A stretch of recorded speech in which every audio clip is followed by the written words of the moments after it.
Alright, so some more COVID-19 chronicles going on here. It's time to do some more maintenance on the Ford Explorer. So it's a 2003 Ford Explorer 4.0 V6 all-wheel drive, and it's full-time all-wheel drive, so you can't turn it off. It's automatic. There's no switch, there's no lever to pull. It's full-time all-wheel drive. So what I've got here today to update the transfer case, put fluid in it. Got 2 quarts of fluid, which you're gonna need. We got a 3/8 ratchet, which takes the drain plugs off, catch pan to catch everything in, some brake clean to spray it when I'm done, paper towels, some gloves. This is one of those little vacuum fluid extractors or installers, whichever you want to use it. You can suck the fluid out of here and use this tube to put it back into the transfer case pretty easy. Got this off of Amazon. It wasn't expensive, but it does a really good job. I did it on my F-150 recently, worked out great. While I was under there, I figured I haven't changed the fuel filter, so it's probably a good time to change it. I got this at the local parts store. They didn't have any Motorcraft, so I had to get this MicroGuard 33424 is what they say, but either way, that, and then my fuel line disconnect tools. So we're getting ready to get under here and see what we can do. All right, so we're under the vehicle. This is the transfer case. There's actually 2 plugs on it. One at the bottom is the drain. The one right here at the top is the fill. It's a 3/8 ratchet. So you always want to remove the top one first. That actually let it breathe when you're draining the bottom. So just take it off. We'll put our catch pan under here just in case there's any residual that tries to come out. Once it gets loose, you'll be able to take it out by hand, like so. And yeah, there's a little residual coming out, which is normal. You fill it up till it gets to the hole and then let it drain out.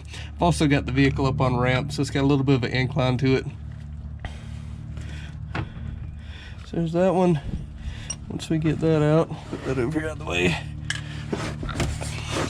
And we'll come over here and we'll take the bottom one out, actually drain it. You wonder why I got up on ramps like this. One, to get under it, but there you go. It's probably gonna come out really fast, so we'll try to position our catch pan here. See if I can do this like this. All right.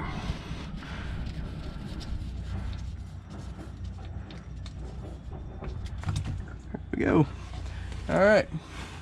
So fluid's draining out now. You can tell it's pretty dark. I'm not sure if it was ever serviced. I bought the vehicle last year, so I'm gonna go in here and service it real quick. You just let it drain out as much as you can. Once it's finished draining, we'll wipe it off, clean it up. All right, some people use paste. I don't mind using the tape. So put a little bit of tape on here. So again, face it towards you like this. Put a little bit of tape on it. Like so.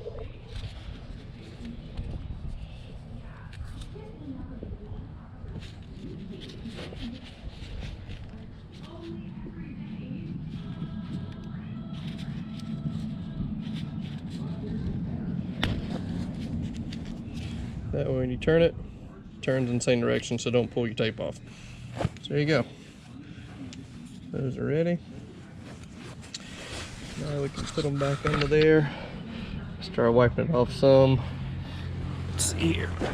It's like, yeah, it's pretty much finished draining here, so we'll go ahead and wipe this off a little bit.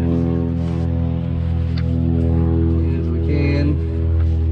Stick that paper towel in there and let it soak up a little bit while we get the plug. I got my plug. So I'll pop this off. Go ahead and wipe that one more time. And then we can tighten this up like so.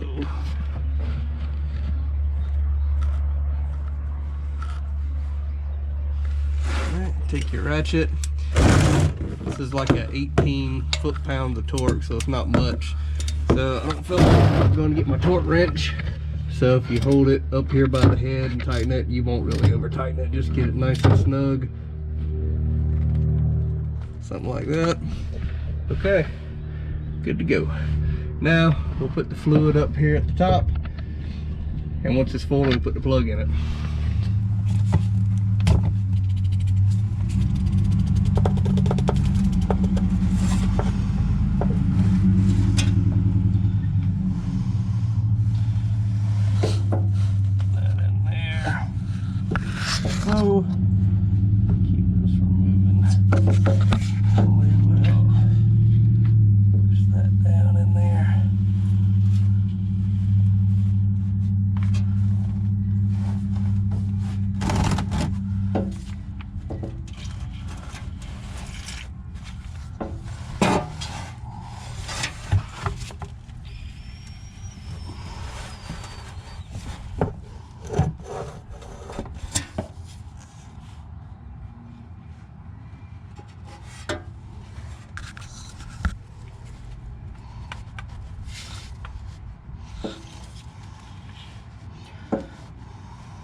Once you're done getting it up there, spray a little brake cleaner around it just to clean the residual drain oil off down here so you won't have any leaks later. So all that's done now. Nice and clean. No spots for it to have any drips on the concrete. Alright, just that easy. Done deal.